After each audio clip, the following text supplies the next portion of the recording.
चलिए अब आपका रुख करा देते हैं गुलमर्ग की तरफ, क्योंकि गुलमर्ग एक ऐसा इलाका जो अपनी खूबसूरती के लिए जाना जाता है, लेकिन उसके बावजूद भी किस तरह से अब आदिल डार क्या कुछ बता रहे हैं, देखिए।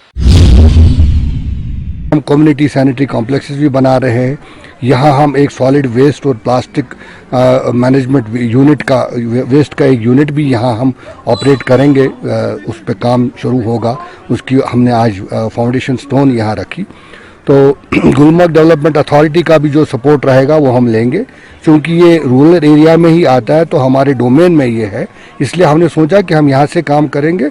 यहाँ फुटफॉल बहुत है, तो लोगों को हमने आज कुछ मास्क भी डिस्ट्रीब्यूट किए टोकन के तौर पर, क्योंकि अभी जो हम देख रहे हैं केसेस बढ़ रहे हैं, कुछ एरियाज में लॉकडाउन फिर से रीइम्पोज हो गया है। तो अवॉइड करने के लिए, उसको रोकने के लिए हमारा कोविड अप्रोप्रिएट बिहेवियर जो है वो ज़्यादा ज़रूरी है।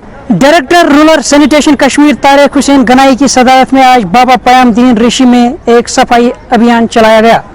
इस सफाई अभियान में गुलमर्ग डेवलपमेंट अथॉरिटी के सीईओ और भी आला अफसरान ने शिरकत की। इस सफाई अभियान का यही मकसद था कि ज़ियारत बाबा पयामदीन ऋषि के साथ साथ पूरे सब डिवीजन गुलमर्ग को गंदगी से दूर रखा जाए। इस प्रोग्राम का यही मकसद था कि पूरे वादी के साथ साथ सब डिवीजन गुलमर्ग के मुख्तलिफ इलाकों में सफाई अभियान शुरू किया जाए और सफाई का खास ख्याल रखा जाए। आदिल डार, JK 24/7 न्यूज़, बाबा ऋषि, टंगमर्ग।